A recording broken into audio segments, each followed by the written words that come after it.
We're the travel agents coming to you with tips, tricks, interviews, and voyages by cruise. The travel agents bringing you the latest travel news.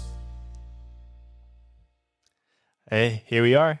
End of season 1, our last episode for the season. How are you feeling? How are you feeling? Well, you go first.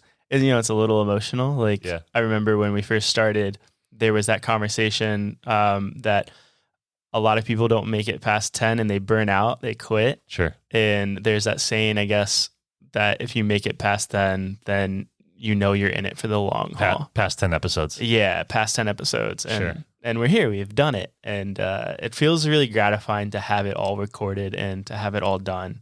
Well, just to seeing, not to pat ourselves on the back, but just how much we've grown through this. For sure. I think we're both like, we've gotten better than the first episode. Yeah, I hope so. Hopefully the listeners are... Yeah, hopefully. Hopefully our million of followers by this point. Weren't we just like texting each other the other week, like, look at all the guests we've had on, overseas guests. We've learned a lot. I mean, it's just been like really, and this has been such a dream of mine to have a podcast. Oh, yeah. Yeah. And we're really excited. I mean, this is the end of season 1, but we already have we have so much planned for season 2. Oh, yeah. And I'm so excited for it. Season 2 is going to be really the fulfillment of the bigger vision of the travel agents. Well, and I feel like we have a very big surprise for season 2. Yeah, for sure. But we shouldn't tell in case it doesn't work out. Let's just say it may have to do with a little more visual. Is that okay? Yeah, definitely. Okay. Yeah. Cool. But what is our season finale about today? What every traveler should have. Hey, it's an important episode. Well, your social media ads are going to be flashing all sorts of stuff at you that you need the moment you start researching travel. Sure. So what of those do you actually need? Yeah, a lot of it's junk, I'll be honest. Oh, the majority is. Yeah. But boy, they make it look like you need it. Dude, they do. They get you for sure. Yeah. Be careful, guys. I never knew I needed travel pants until I didn't cave and buy those. But sure. Yeah. I mean, the model wearing them looks like, wow, how could I not so have comfy. those? Yeah, so comfy. Yet they're somewhat fashionable. Yeah. But all right, well, hey, let's get into our list, man. We've narrowed it down to 12. Yeah, we got 12 items. There's definitely a lot more to it, but I think these are the 12. More. Yeah. Yeah, I think let's just start with these because these are the 12 I'm going to take with me on every trip. Sure. And some of these are obvious, but we're going to expand on it and give some of our recommendations and why we think that way. Right. Now, I'm going to add one in at number 0. I'm calling an audible here and just say passport. That should I mean, if it's you're an listening, obvious one, but if you've never traveled before, I guess. Yeah. Like if you're listening to a travel podcast, you should know you need a passport. Well, here's the thing. We're not doing our job. Some people might not know by the time we've launched this, by the time you're listening to this, you will need, if you're an American, to fly through states, you will need a special driver's license. By now, everyone should probably have it. License, assuming they didn't push it back. Yeah. They've already pushed that rule back a couple times. They have because of COVID and everything. But as of recording this episode, you could always just fly with your passport if you don't have that. Yeah, exactly. So, all right. Well, hey, with that one, how about number 1? Credit cards. Yeah. I have my favorite. Yeah. And my favorite's the Chase Sapphire card. Yeah. I love it. Sure. The only downside of it is it's $550 annually, but it's really worth it. So did you get the Chase Sapphire Reserve or just the Chase Sapphire? Same one. Yeah, same one. Yeah, the same $550. one. Yeah, you got the Reserve. Yeah. So the Chase Sapphire Reserve gives you 3x points on travel purchases. Exactly. Yeah. And so many other perks. It does, yeah. We Before transaction fees also. We decided, yeah. And then my other big one is the American Express Platinum card. Okay. Also about $550 or $575 or something per year. Well, I guess our goal for talking about these credit cards isn't to go into all of how the points transfer and what's the best way to use them and all that kind of stuff, because you can go to the points guy. I think it's TPG, thepointsguy.com, and he's got everything, the 10 rules for getting a travel credit card, and he just breaks it down so nicely. He even has his own podcast, Brian Kelly, I believe is his name, and it's impressive. But we don't want to talk about that. we just want to say favorite credit card is the Chase Sapphire Reserve, as well as the American Express Platinum, because with those two cards alone, you're going to get great points, great security, and then lounges. Yeah, exactly. Because the Amex Platinum gives you access to it gives you access to Delta Sky Club when you're flying Delta, as well as all the Centurion lounges. And the Chase Sapphire Reserve gets you the free priority pass, which gets you to lounges all over the world. So those are the two key ones there. All right, number 2, how about suitcases? What do you recommend for suitcases? Well, I was always a fan of Swiss Gear, that red cross on the front. Sure. I remember just seeing like, oh wow, all the business travelers have Swiss Gear bags. That really seems to be a good quality brand. So I finally got my first Swiss Gear bag a couple of years ago, and I have not looked back. I would just say, whether it's Swiss Gear or not, make sure to get a suitcase that does have the 4 wheels on the bottom, not just 2, and make sure that each of the 4 wheels have the 360 rotation. Yeah, and I would recommend that you get something that is lightweight. Maybe it's made of, I think it's polycarbonate, I think is the material that makes it light and hard shell. And another thing that I highly recommend, if you're in the process of buying a suitcase, get something that's not black, get something that's not blue. Oh, yeah. Doesn't matter if it's a rainbow color. It'll really help you. Well, and I have a theory that the brighter bags are really easy to find. Sure. And I have a theory that robbers, burglars, what do you call them? Stealer, thefts. Thieves are least. I mean, if you were a thief, would you be more likely to steal in a sea of 100 black suitcases or navy or whatever? Would you steal that one, or would you steal the one bright pink one? Yeah, I'd probably go for the one that looks like every other. Exactly. Same. Yeah. So would I. So I got a bright white bag, and it shows every scuff on it, and I'm very well aware of that. But I really like it. And I agree. I went hard shell as well. I was always a soft suitcase guy. I finally went hard shell, and I love that it's waterproof, and I just think my clothes don't get as smushed. But, I mean, if you're looking for, I guess, like a little bit of a bonus with packing a suitcase, I'm going to actually jump down to number 8 on our list, Brian, because it kind of goes hand in hand. Sure. And that's packing cubes. Yeah. And if you're like me, when you first thought of this, you might be thinking of just clothes cubes that you might have in like your room or whatever. But what a packing cube is it's an individual bag for an outfit for that day. So say you're going on an 8-day trip, you can have 8 packing cubes, and you have your outfits all planned to precision, and they all fit into your suitcase. So that way things are a little bit more together, and you don't have to worry about digging through your suitcase and your luggage and all that stuff. I dig all the time, and it ruins everything. Yeah. No matter how hard you plan for it, no matter how hard you go into the Marie Kondo method, it goes right out the window after day 2. Sure. And yeah, those packing cubes can really help you, even if you have like dirty clothes or you get caught in the rain the one day. What are you going to do with those raining clothes? I mean, you're not going to put them in the suitcase, but you have your packing cube. You can throw it in there, and it keeps everything clean. How nice when it's Thursday, you pull out the Thursday packing cube, and then there's my clothes. I don't have to go. Yeah, it's pretty cool. Figure out what I want. Yeah, I'm into it. Cool. Number 3 is a jacket with zipper pockets, not button, zipper pockets. All right, what do you mean by this, man? Specifically when going through the TSA, I remember growing up and watching my dad. He'd faithfully, when going through security, he'd get one of the complimentary little bowls. He'd put his change, his wallet, his keys, I don't know, checkbook, whatever dads in the 90s carried, and it would all go through the X-ray. And I don't know what's getting knocked off, what's falling off, what's getting grabbed and stolen. I don't know. There's so many people in airports these days. I'm terrified of just like putting my stuff in an open. Or just like forgetting the one. Like maybe you need to do 2 containers or something. Sure. Forget. So what I do, I have a fleece jacket that has zippers on it. I put passport, wallet, cash, keys, cell phone, iPhone in there, zip up the pockets, take off my jacket very quickly, stuff it in my backpack going through TSA. I don't have to be worried about anything, and I zip it all closed. I like it. That's smart, man. I like it. Thanks. So I'm definitely, when I'm not going to go on a whole kick about fashion and what shoes to wear and pants to buy and all that kind of stuff. I'm just going to say jacket with zipper pockets. And I will say many of our female clients are often wondering, what do I pack? And they come at me with that question. And I finally realized I'm not suited to answer that question, right? Yeah. So I have a resource.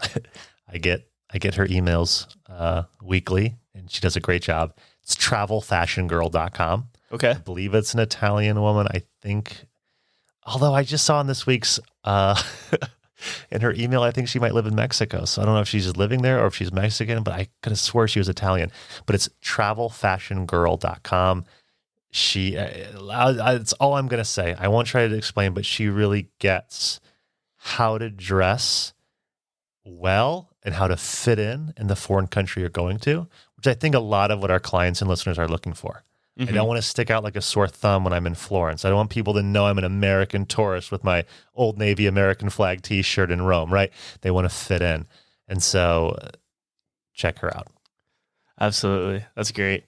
For me, one of my favorite things, one of the first things that goes into my bag are my headphones, my noise canceling headphones. Right. You can't beat it because I don't care how many screaming kids are on that 11-hour flight. I can't be bothered because I am either in dreamland or I am 10 songs deep into that album. Right. And it's phenomenal. Do your noise canceling headphones come with a cord? Because I know you have Bluetooth. Yeah, they're Bluetooth and they do come with a cord. So thankfully, if I do want to watch a movie or whatever, I can just connect it. Very good. I know you want to talk about this. Well, I just got an update this week. United Airlines is launching like over 150 new aircrafts. All are going to be Bluetooth enabled. For like the TV of the seat in front of you is Bluetooth enabled to your wireless headphones. The future is here. Ooh, I wonder if you and a partner could watch the same movie and listen together. Oh, that's a good question. Yeah, with Bluetooth, that'd be... If two can connect to the same... It'd have to be... Or can you not... Oh, you probably can't connect two at a time, could you? No, you couldn't. Even with Bluetooth 5.0, it still can only connect one device at a time. One device at a time. Gotcha. Yeah, I'm curious how that will work. Okay. Interesting. That's a good point. We'll have to go on one of those flights. By the time of this recording, comment and let us know. Let's talk about batteries. So we'll hit us with what are we going to do about battery packs? Sure. If I'm going on a long flight and I know I'm going to be burning through my cell phone, or maybe I'm thinking I'm going to carry a Nintendo Switch with me. I don't know. I'm going for the power bank. I mean, I'm going to carry them regardless because of the camera equipment, but for those long flights, man, you can't really beat a power bank. And so what is a power bank? Sure. So a power bank is, it's a battery that's portable and it has different ports so you can charge via USB 3.0 or USB-C. So it's just a walking battery basically that's going to power your devices. So much nicer than having to crowd around those seats that everyone's going for that have the outlets and stuff. Right. So it's a lot better. Especially if you're using your GPS all day or something, or just your phone, and it's 3 p.m., you're nowhere near your hotel and you're already running out of battery. You can plug it in. Yeah, 100%. Easy to travel with. Next, I'm going to talk about my favorite toiletry bags. So I am a fan of just a good toiletry bag, preferably one with a strap that can hang on like a mirror in the bathroom. That way it's not just falling on the floor of the bathroom or something like that. Yeah. My toiletry bag, I'm just going to give you the number because I think this is kind of wild. I ended up spending $75 on my travel toiletry bag. Man, is it Gucci? It was from graveltravel.com. Okay. That's gravel, as in like parking lot gravel, graveltravel.com. Yeah, good question, because you can definitely find cheaper than this on Amazon Essentials.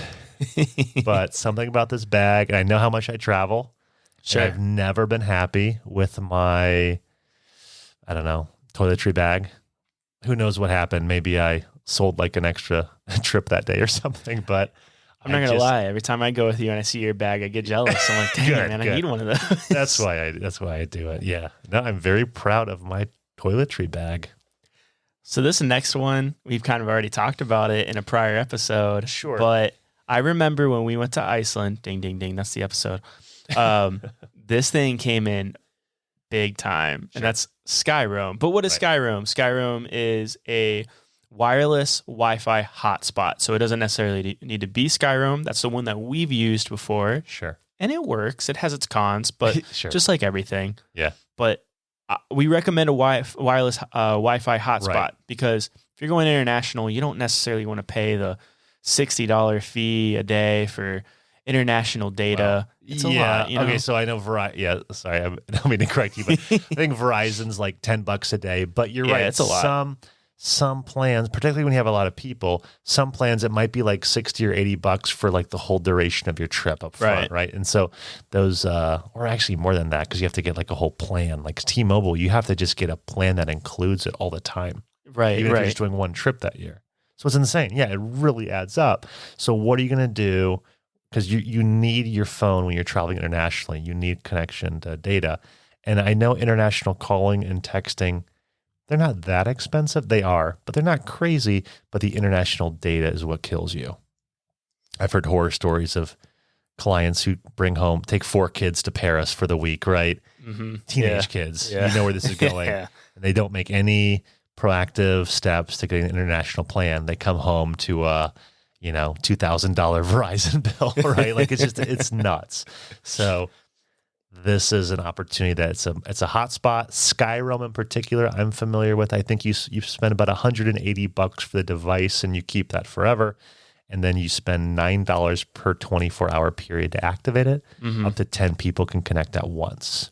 It was nice. It came in handy a lot of times. I know we were looking for like dinner one night, mm-hmm. and if it wasn't for SkyRoam in the middle of the boonies in Iceland, it came in clutch then. It's a phenomenal value. The 3 downsides I can think of is that it actually goes off cell phone towers. So I was excited on a cruise. I thought it would work. It would go off like the satellites. Yeah, sure. It did not work on a cruise because there's no cell phone towers. Sure. Number 2 is that the more people you are connected, the less it weighs it down. So for our Iceland trip, there were 6 people connected at one time. There's no chance we're going to watch a YouTube video or something. There's no streaming capabilities. Yeah. You can use Wi-Fi and you can search something on social media or on Google, but you're not going to do anything past that.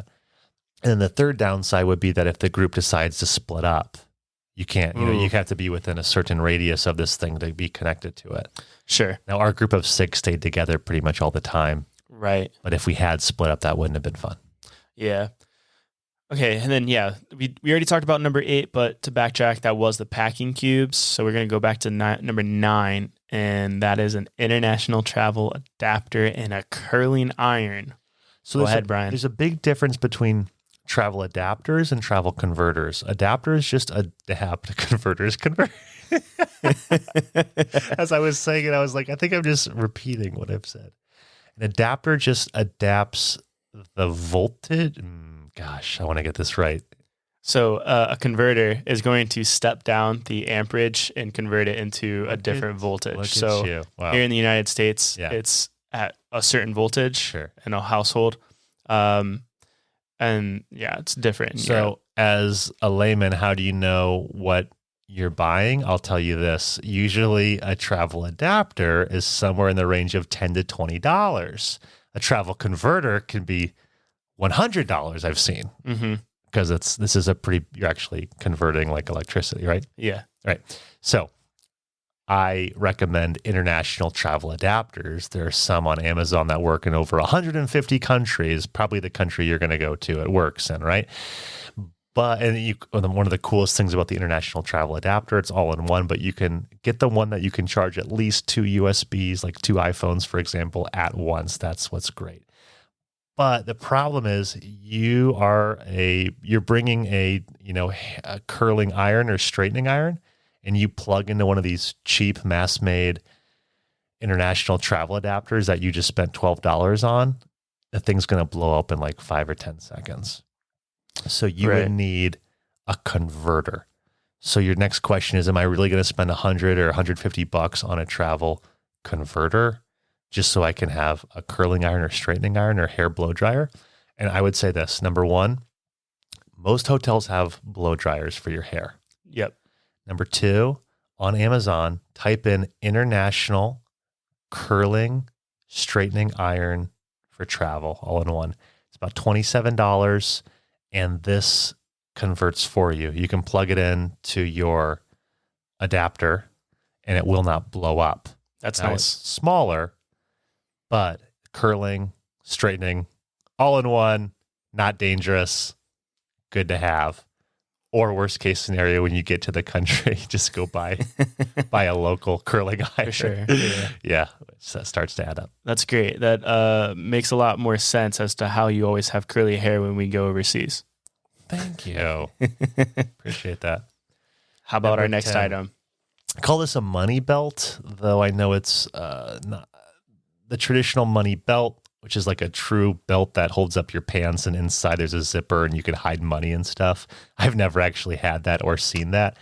But this is like a safe travel safety security pouch. I believe Target, Walmart, LL Bean, they sell them, but you can go on Amazon. There's all types. Yeah. This is something that goes underneath your clothes. Mm-hmm. So I like wearing this. I bring one. Mine goes underneath my pants. So it literally goes in over the underwear.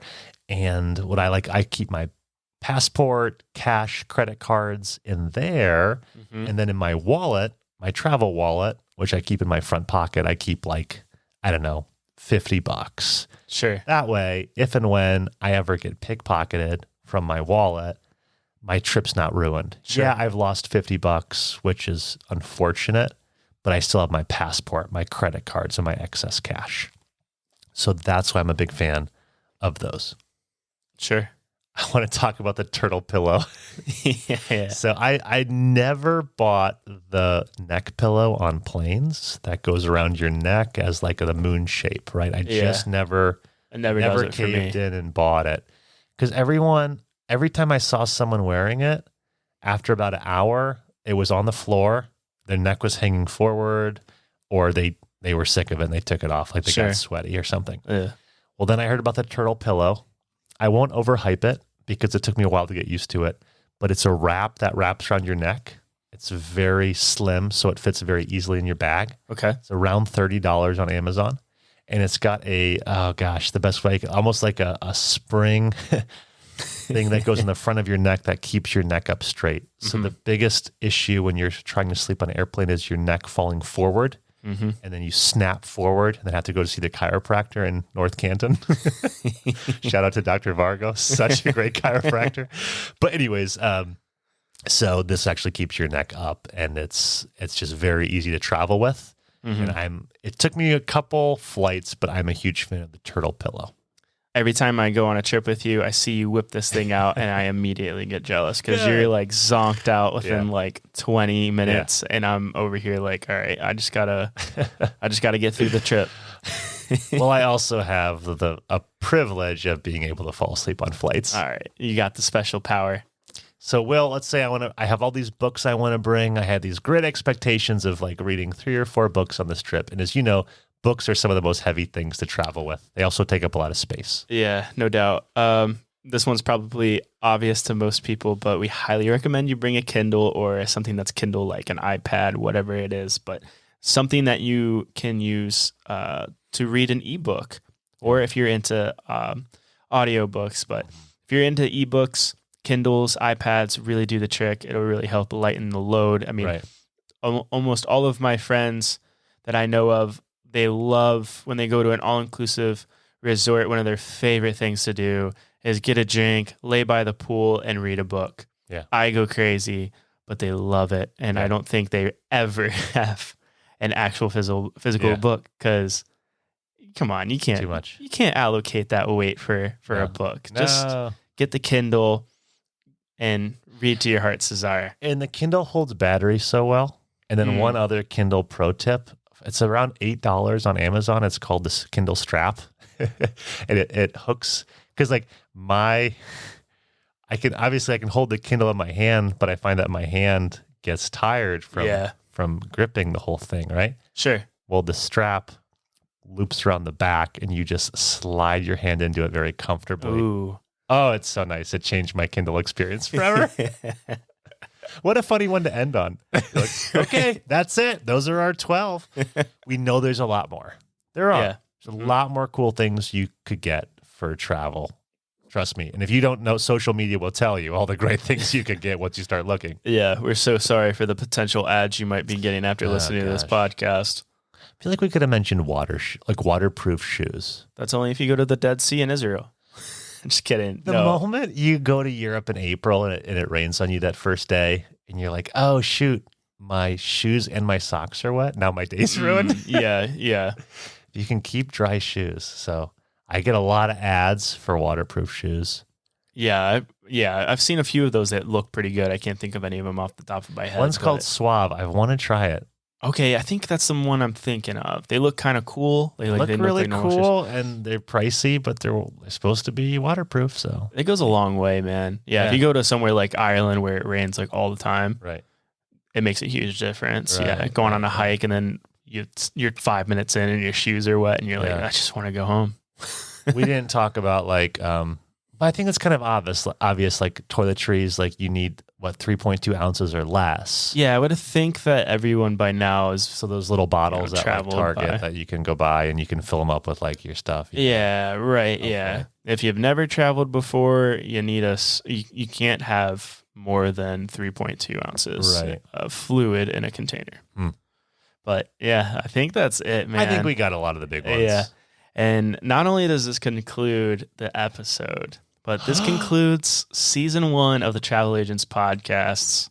Do you have a favorite episode from season 1? Episode? Oh man, I'm just dropping this on you. Yeah, that's that's right off the get go. It's tough. I'm really partial to Philadelphia because of the meaning behind it. It being our first trip as the Travel Agents. Our first guest interview. Yeah. Our first travel guide. Sure. All of the stuff. But so yeah, I don't know. I think it might be Philadelphia. Do I think it's our best one? No, but it's special to me. We were nervous. Dude, we are so nervous. Fun fact, little end of the season fun facts about season 1. Sure, go ahead. When we first started this thing, we sat down in my kitchen. Sure. And we picked up our iPhones and we were like, all right, if we're going to do this, let's just do a little dry run and talk about Philadelphia. It'll never get easier just to try it. So we better just go. So we just sat there and recorded episode 1 off of our iPhone and we realized, hey, this isn't too bad. Well, your wife was in the other room. Yeah. We were giggling so much because it was like, oh, it was so awkward. Yeah. We didn't really know transitions. We didn't have a jingle yet. Nope.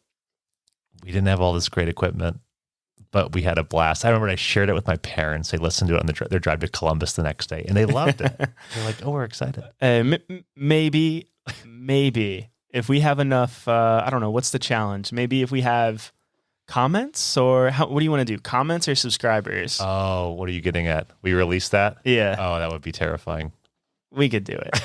We could do it. Okay. If I don't even know, like 100 comments favorite. Or something. I have 2 favorites. Yeah, please share. So I have one. Okay, so my 2 favorites. One was Iceland because you really shone. Is that the right? Shone.